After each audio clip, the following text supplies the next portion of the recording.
የሰሞኑ አየር እንዴት ነው? ክረምት መጣው እያለ ነው አይደል? ያንም ልብስ እያስደረበን ነው። ዛሬም የመጣሁበት ተቋም በጣም ብዙ ትምህርት፣ ብዙ ዕውቀት፣ ብዙ ታሪክ የተከማቸበት አንጋፋና ትልቅ ተቋም ነው። አብረን እንግባና በደንብ እናየዋለን። አንድ ቦታ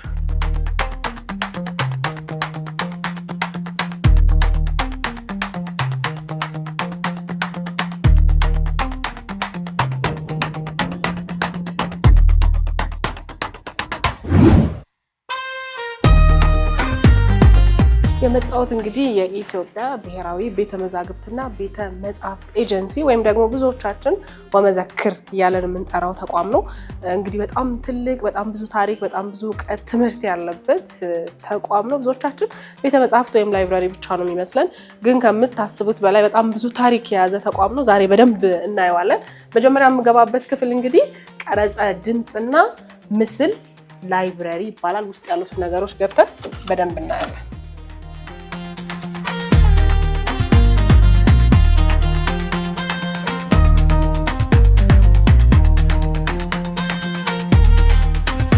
ክፍል እንግዲህ በጣም ብዙ የምስልና የድምጽ ክምችት ያለበት ነው። የሙዚቃ ስራዎች አሉ፣ የተለያዩ የቲያትር፣ የፊልም ጭውውቶች፣ ድራማዎች፣ በጣም በርካታ የምስልና ድምጽ ክምችት ክፍል ነው።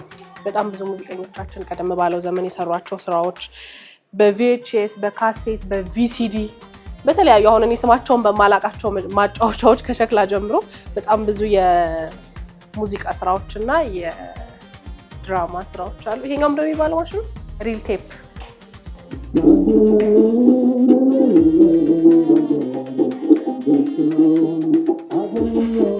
የመንግስቱ ኃይለማርያም እዚህ ላይ እናስቀምጥና ይሄ አንድ ባዶ ይፈልጋል። እንደዚህ አይነት ባዶ እዚህ ላይ እየተሽከረከረ አንዱና አንዱ ራሱን በራሱ ካሴት ነው ማለት ነው።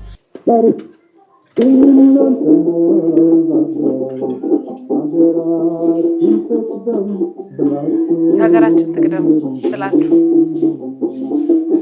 ክራር ነው።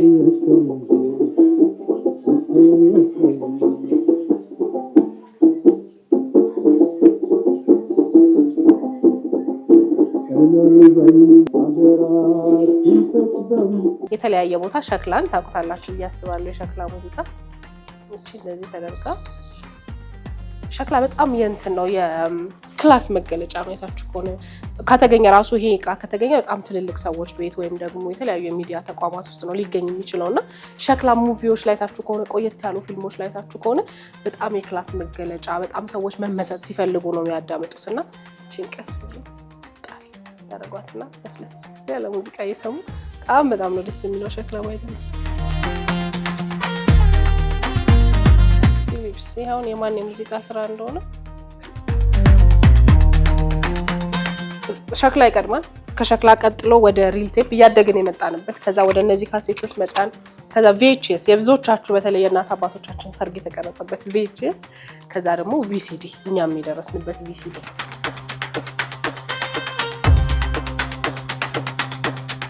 አልባራን እምቤ ምርጥ የስልጥኛ ባህላዊ ሙዚቃ። በነገራችን ላይ በተለያየ ቋንቋ የተሰሩ የጥበብ ስራዎች ናቸው እዚህ ክፍል ያሉት። ድራማዎቹም ሙዚቃዎቹም በተለያየ ሀገራችን ቋንቋ የተሰሩ ሙዚቃዎች አሉ። እነ ቴዲ አፍሮ አሉ። ጽጌ ሮማን አስናቀ። ጽጌ ሮማን አስናቀ ማለት ሸውሽ ወረዳ የምትለው ድምፅ አወቃቻት። ሸውሽ ፒያሳ ይሄ የእሷ እንቁጣጣት የተሰኘው አልበሟ ነው። አምባሰል ሙዚቃ ቤት ያሳተመው። እዚህ ጋር ያሉት በሙሉ ካሴቶች ናቸው።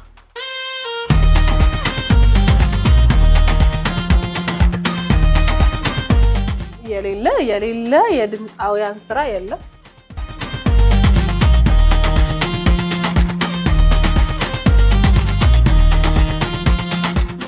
አልገባሽ ያለኝ ደግሞ ይሄኛው ማሽን ነው። በጣም ተለየብኝ። አይቼውም እማቅ አይመስለኝም። በነገራችሁ ላይ ቀረብ ብላችሁ ካያችሁት እዚህ ጋር ምስል አለ። በደንብ ምስል ይታያል። እዚህ ጋራ ምስል ምን እንደሆነ ግራ ገባ። ይሄኛው ማሽን ምንድን ነው? ይሄ ሪል ቱ ሪል የምንለው ፊልም ማሳያ ፕሮጀክተርም ነው፣ ኤዲቲንግ ማሽንም ነው። እዚህ ጋር እንደምታዩ የሆነ ሰው ፒክቸር ይታያል። ምንድነው ለምሳሌ ይሄ አሁን እድገት በህብረት ዘመቻ ሲሄዱ በሪል ቱ ሪል ፊልም የተቀረጸ ነው ማለት ነው። እና ይሄ ፊልም ማሳያ ፕሮጀክተርም ነው፣ ኤዲቲንግ ማሽን ሆኖ ያገለግለናል ማለት ነው። አሁን ግን ይሄንን ካሴት ወደ ዲጂታል መገልበጡ ከባድ አይደለም? የዚህን ከባድ አይደለም። አሁን ፕሮጀክት ይዘናል እኚህ ፊልሞች በአጠቃላይ ዲጂታይዝ ለማድረግ ያው አስፈላጊው ኢንትሮሽ ነው የሚያስፈልጉን። እንደዚህ አይነት ሌሎች ማሽኖች፣ ሶፍትዌሮች እነሱን ተጠቅመን ዲጂታል የማድረግ ስራ ልንሰራ በዝግጅት ላይ ነን እኛ። በጣም አሪፍ ቴንክ ዩ።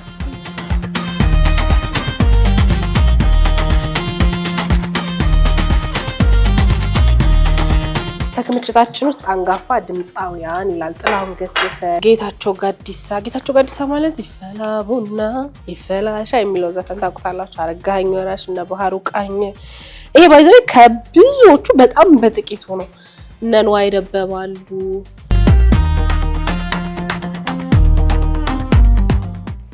ጂጂ 1991 አንድ ኢትዮጵያ VHS ካሴቶች ናቸው። ብዙዎቻችሁ ታውቃላችሁ ብዬ አስባለሁ ቤታችን ያሉ። አሁን እንደው ማጫወቻዎቹ እየጠፋ ብዙዎቻችን ቤት የለም። ወደ ሲዲ እያልን ወደ ፍላሽ ወደ ምን እያልን እየዘመንን መጣ። እዚህ ጋር የVHS ማጫወቻዎች ናቸው። እነዚህ የምታያቸው እዚህ ጋር የተከፈቱት ምስሎች በሙሉ ከVHS ላይ ነው የተከፈቱልኝ። ማን ነው እዚህ ጋር ያለው? ማን ነው የሚዘምነው? ማዲንጎ በልጅነቱ ምን የሚለው ዘፈን ነው? ከድምፁ ጀምሮ መስማት አለብን።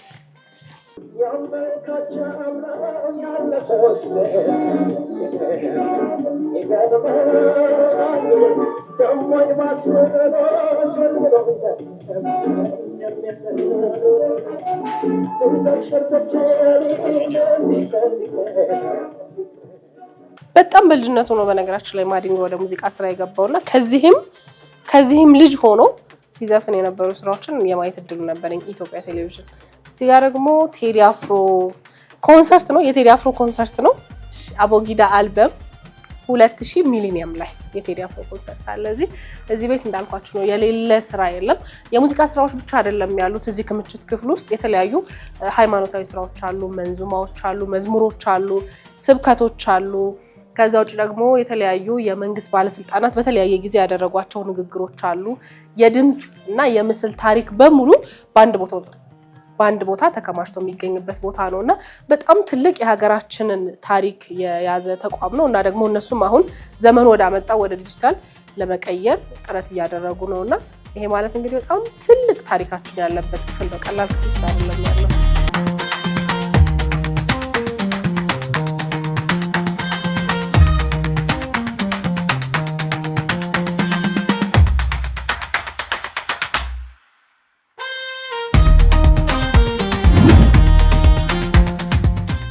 አምታታው በከተማ ቲያትር ነበረ። ታስታውሱታላችሁ? አምታታው በከተማ አሁንም ድረስ እንለዋለን። እና ቅድም ምን እያሉኝ ነበር የመዘክር ባለሙያዎች ድሮ ቲያትር ከመድረክ ከወረደ በኋላ አምባሰል ነው ያሳተመው፣ በሲዲ ይታተም ነበርና አሁንም እንደዛ ቢሆን ጥሩ ነው። ብዙ የሚቆጩን ቲያትሮች አሉ ሳናያቸው የመድረክ ቆይታቸውን አጠናቀው የወረዱ ቲያትሮች አሉና የሆነ የምናይበት ዲጂታላይዝ ተደርገው የምናይበት ነገር ቢኖር አሁንም ጥሩ ነው። እዚህ ጋር ደግሞ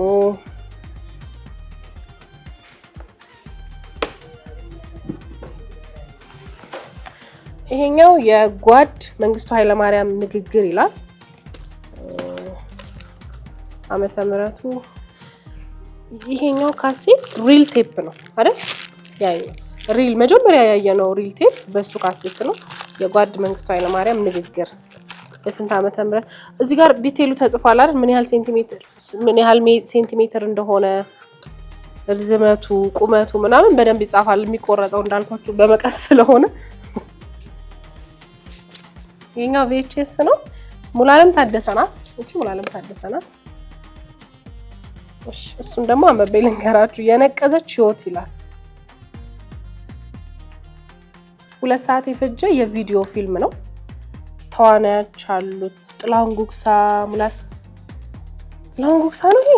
ጥላሁን ጉግሳ፣ ሙሉዓለም ታደሰ፣ መንበረ ታደሰ፣ አብራር አብዶ፣ ፍቃዱ ተክለማርያም፣ አበበ አዲስ፣ ጌታቸው አበበ፣ ጸጋ ቆምላቸው፣ ፍስሐ ኃይሌ፣ ሙናይ መንበሩ፣ ጌታቸው የሻው፣ ቃል ኪዳን ምህረት 2 ሰዓት የፈጀው የቪዲዮ ፊልም ነው። ለመጀመሪያ ጊዜ በሀገራችን የቪዲዮ ፊልም ጥበብ የጨለማ ካባዋን አወለቀች፣ ጨረቃዋ ወጣ፣ ጥበብ ፋናዋን አቀረረች አሻራዋን ጣለች።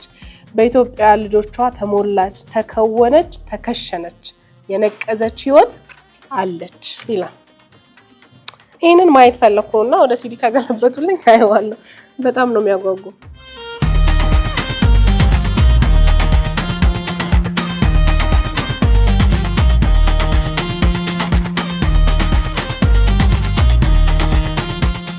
ይሄን ማን ነው? አለማየሁ ታደሰ ነው። ከፍጥረት ዓለም ይላል እያዝናና እያንጠለጠለ ተፈጥሮንና በውስጡ ያቀፈችውን የፍጥረታት ዓለም የሚያስቃኝ ድንቅ ፊልም ይላል። አለማየሁ ታደሰ የህፃናት ፊልም ሰርቶ እንደነበረ ታውቃላችሁ? ማታውቁ ሰዎች በመዘክር አለ። እዚህ ጋር ደግሞ የተለያዩ ሃይማኖታዊ ዝማሬዎች፣ ስብከቶች፣ መንዙማዎች በተለያየ ጊዜና ዘመን የተሰሩ የእነሱ ክምችት ክፍል ነው። እዚህ ጋር እንደምታዩት የኦርቶዶክስ ተዋሕዶ ዝማሬዎች አሉ፣ ስብከቶች አሉ፣ የተለያዩ ትምህርቶች በአባቶች የተሰጡ ትምህርቶች አሉ። እዚህ ጋር ደግሞ መንዙማዎች አሉ፣ መሐመድ አወል።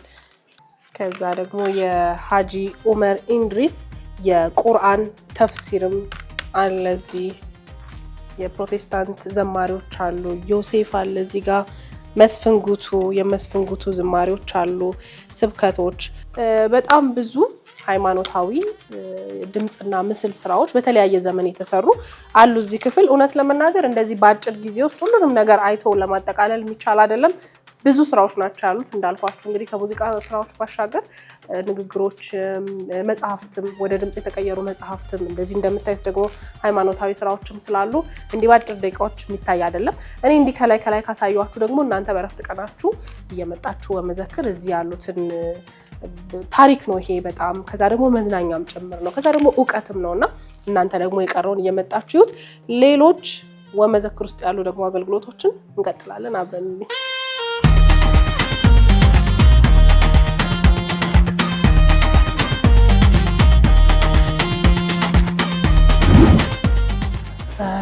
ድምፄን ቀነስ አደርጋለሁ አሁን፣ ምክንያቱም ቤተ መጽሐፍት ውስጥ ነው ያለው። ቅድም ግን ስገባ ምን ደስ አለኝ መሰላችሁ? በጣም ብዙ የሚያነቡ ሰዎች አሉና ያው የትውልድ አያነብም በመባል እንወቀሳለን። በእርግጥ እንደ ሀገር የንባብ ባህላችን በጣም ማደግ ያለበት ነው ብዬ አምናለሁ።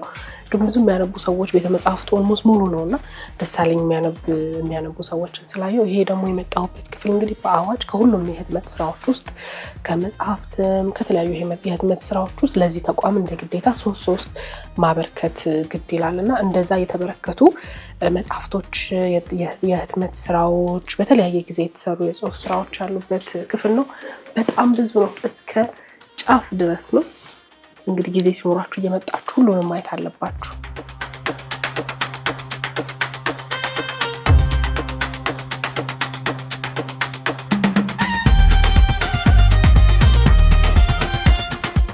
እዚህ ጋር ደግሞ ቀደም ባለው ዘመን የነበሩ ህትመቶች ናቸው ያሉት። ይሄኛው ዘመነን የወይዛዝርትና የወጣቶች መጽሔት ይላል። በ1948 የመጀመሪያው እትም አንደኛ እትም ቁጥር 4 ይላል። ገና ከገጽ ሽፋኑ ራሱ እስላው ዳላ ይመልሳል። ይሄ የአመቱ በሙሉ እግር ማታ ያበጠ እንደሆነ የተለያዩ ስለ ጤና ግንዛቤ መስጫ ናቸውና ስለ ህፃናት፣ ስለ ሴቶች ጤና ነው የሚያወራው። መሀል ላይ ማስታወቂያዎች አሉት። የህፃናት ዘመናዊ የልብስ ሞዴል፣ የቤት ውስጥ ጉዳዮች፣ ግርማዊ ንጉሠ ነገስትና ግርማዊ እቴጌ መነን ፎቶግራፋቸው አለ። እዚህ ጋር ደግሞ ማስታወቂያዎች አሉ። መሀል ላይ ክቡራት ወይዛዝርት ሆይ ብሎ ይጀምራል። ቤታችሁን የማሳመር ደስ የሚያሰኝ ለመጋረጃ፣ ለመብል ቤት፣ ለሳሎን የሚሆኑ በየአይነቱ ጨርቃ ጨርቆችና ምንጣፎች የሚገኙበት ሱቅ በካንጊሃም መንገድ ያለው ኤድዋርድ ጋርባዲያን ሱቅ ነው። የእቃዎቹ ዋጋ ርካሾች ሆነው ለሁላችሁም የሚስማሙ ናቸው። ደንበኞቹን በደስታ በክብር ይቀበላል። ከኤድዋርድ ጋርባዲያን። ኢትዮጵያ ውስጥ ነው ኤድዋርድ ጋርባዲያን ይላል። ይሄ የጨርቃ ጨርቅ ስራዎች ማስታወቂያ። እዚህ ጋር ደግሞ ወዴት ነው የምትቸኩለው? ምን ትቸኩላለህ ይላል። ከታላቁ ዩጎ ኢትዮጵያ አስመጭና ላኪ ኩባንያ ሱቅ ሄጄ ነበር። ምክንያቱም ለኛ የሚያስፈልጉ ነገሮች ሁሉ እዛ ስለሚገኙ ለምሳሌ ይላል እዚያ የምናገኛቸው የሐርና የሱፍ ብትን ጨርቅ በጣም ይሸጥ ነበር ማለት ነው በወቅቱ። የተዋበ የውስጥ ልብሶች፣ የተሰፋ የሱፍ ልብስ፣ የዋና ልብስ፣ ጫማ፣ ቅባቶች፣ የሴቶች ቦርሳ፣ ቤትን የሚያጌጡ ልዩ ነገሮች፣ የቤት እቃዎች፣ ምንጣፍ፣ መጋረጃ፣ ለመኝታ ቤትና ለወጥ ቤት አገልግሎት የሚያስፈልጉ ነገሮች ሁሉ ይገኛሉ። አንተም ልጆችህም ግቡና አይታችሁ ውጡ ይላል። አይታችሁ ግዙ። ዩጎ ኢትዮጵያ። ከዘመን ዘመን ራሱ ይሄ የምንጠቀመው ቋንቋ አማርኛችን ራሱ አማርኛ አጠቃቀማችን ራሱ በጣም ይለያይ እንደነበረ ያየሁትና የጤንነት መሪ አትሹ ይላል። በዘመናዊ መንገድ እደሩ አሉበት የሚያስብል ቦታ ነው። የሆነት ብዙ ነገር ነው ያገኘሁት። ብዙ ቆየት ያሉ ነገሮችን ነው ያየሁትና መታችሁ በቀላሉ ቶሎ የምትወጡበት አይደለም። የኢትዮጵያ የኦሎምፒክ ጀግና አርት ኤግዚቢሽን የአፈወርቅ ተክሌ የአርት ኤግዚቢሽን የ1980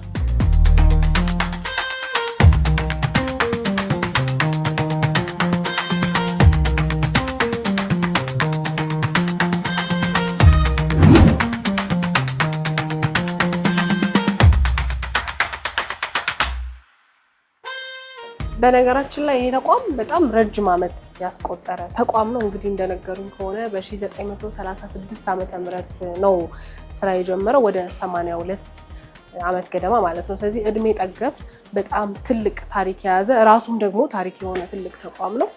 እዚህ ጋር በግዕዝ ነው የተጻፈው። አመ 10ቱ ወሰልስቱ ዓመተ በዓለ አክሊለ መንግስቱ ለንጉሥን ቀዳማዊ ኃይለ ሥላሴ ቆመ ዝንቱ ቤተ መጻሕፍት ወመዛግብት ተጥበባት ወዜና ዓለማት አምጣን ኮን ስምረቶ ለዝንቱ ንጉሠ ነገሥትን ይብቁ ጾመ ለሕዝብ በኢትዮጵያ። ይሄኛው ደግሞ የጥንታውያን ጽሁፎች አገልግሎት ንባብ ክፍል ነው። በጣም ጥንታዊ የሆኑ ጽሁፎች በተለይ ደግሞ የብራና መጽሐፍት ያሉበት ክፍል ነው።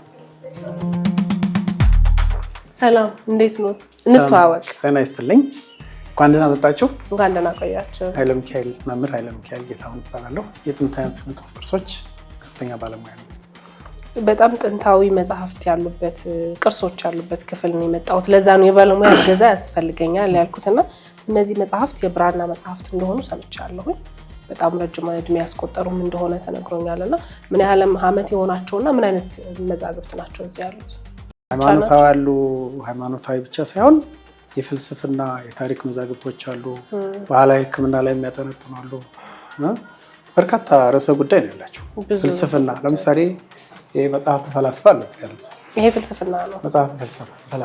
መጽሐፈ ፈላስፋ የዓለም ፈላስፋዎች ታሪክ እዚህ ላይ ተጽፎ የእውቀት ዘርፍ በሙሉ ተሰባስቦ እዚህ ይገኛል። በዚህ የእውቀት ዘርፎች ጥናትና ምርምሮች እዚህ ተከማችተው እናገኛለን ማለት።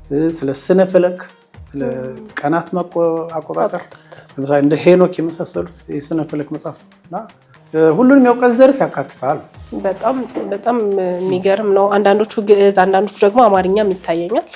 ይሄኛው በጣም ከሌሎቹ በተለየ መንገድ ተለቀብኝ። ይሄ ተልቃለሁ። በቤተ መጽሐፍታችን ትልቁ መጽሐፍ ይሄ 5 መጽሐፍት በ4 ዓመት የጨረሱት ነው። 5 መጽሐፍ በ4 ዓመት ምንድነው የያዘው ጉዳይ? ሃይማኖታዊ ነገር ብሉይ ኪዳን ይሄ ሙሴ አርክ ኦፍ ኮማንድመንት የሙሴ ጽላቱን ሲቀበል በሲናይ ተራራ ትእዛዛቱን የሚያሳይ ነው። ሙሴ 10ቱን ትእዛዛት ሲቀበል የሚያሳይ ነው። ሀረጋቱን የምታያቸው ናቸው። በሚገርም ሁኔታ ባለ ሙሉ ከለር አረንጓዴው፣ ቢጫው፣ ቀዩ ከለሩ ሁሉ አለው። አሜሪካ ሀገር ሁሉ ሄዶ ተጎብኝቷል። እንደ ሉሲ ማለት ነው። በቤተ መንግስት ግርማዊ ቀዳማዊ ኃይለ ሥላሴ በቤተ መንግስት ያጻፉት ትልቅ ስራ ነው ማለት ነው። ጸሐፊዎቹ እዛ ላይ ያሉ ተገልጸዋል። ጸሐፊዎቹ ሁሉ ዝርዝራቸው በደንብ አለ ማየት እንችላለን። መጨረሻ ገጽ ላይ አለ። ስንት ገጽ ነው? ወደ 900 እዚህ ጋር መጨረሻ ላይ ጸሐፊዎቹ እዚህ ጋር አሉ። ሊቃነ ጳጳሳቱ በወቅቱ የነበሩት አሉ። አቶ ደስታ ይመር ብራናውን ያወጡት ይላል። እንግዲህ በቃል ያለ ይረሳል፣ አቶ ደስታ ይመር በጽሁፍ ያለ ይወረሳል ነውና እንዳይረሳ ዘግበው ቁጭ አድርገውታል። 12 የጽሁፍ ቅርሶች የትኞቹ ናቸው? በዩኔስኮ ተመዝግበዋል ማለት ነው። አንደኛው ይሄ ነው።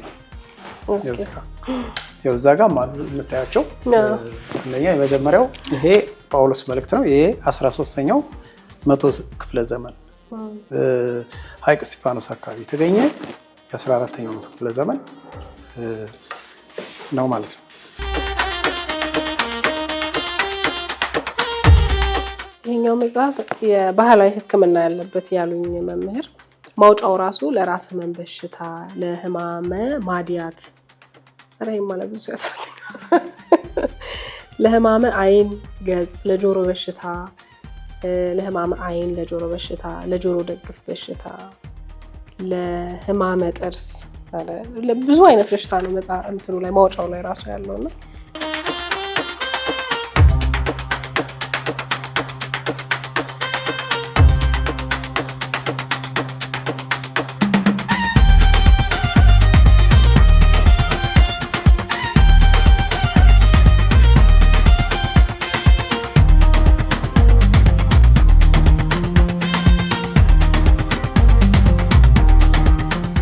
ይሄኛው ደግሞ በጣም ብዙ መዛግብት ያሉበት ክፍል ነው። በተለያየ ጊዜ በመንግስታት መካከል የተደረጉ የደብዳቤ ልውውጦች፣ የተለያየ መልእክት የያዙ ጽሁፎችን አጠቃላይ በጣም በርከት ያሉ የህትመት መዛግብትን የያዘ ክፍል ነው ይሄኛው። የኢትዮጵያና ሱዳን መንግስት ወሰን በጎጃም ጠቅላይ ግዛት ይላል እዚህኛው ጋር። የኢትዮጵያ የሱዳን መንግስት የወሰን ጉዳይ፣ እነዚህ ደብዳቤዎች ናቸው። ኦፊሻላዊ የሆኑ በሀገራት መካከል የተደረጉ ኦፊሻላዊ የሆኑ ደብዳቤዎች አሉ እዚህ ጋር። በንጉስ ዳግማዊ ምኒልክ ለህዝቡ ያወጁት የስማ አዋጅ 1896 ዓመተ ምህረት ይህም እዚሁ በጽሁፍ አለ። ይሄኛው ደግሞ ደብዳቤ ነው። አልጋ ወራሽ ራስ ተፈሪ ለአባ እንድሪያስ የጻፉት ደብዳቤ ነው። ይሄኛው ደግሞ ሚኒስትርነት በኢትዮጵያ ስለተመሰረተበት ታሪክ የተጻፈበት ነው። እዚህኛው መዛግብት ክፍል ውስጥ እንግዲህ እንዳያችሁት ነው። በጣም ይሄ በወፍ በረር ነው ያየሁት። በጣም ብዙ ወደዛ ሙሉን መዛግብት ናቸው። ደብዳቤዎች፣ የተለያዩ ጽሁፎች፣ በተለይ ደግሞ በመንግስታት መካከል የተደረጉ ታሪካዊ ደብዳቤ ልውውጦች፣ አዋጆች፣ ረቂቅ ሰነዶች ያሉበት ክፍል ነው።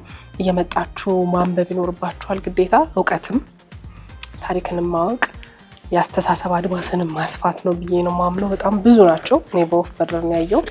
እናንተ ደግሞ እየመጣችሁ በደንብ አንብቧቸው።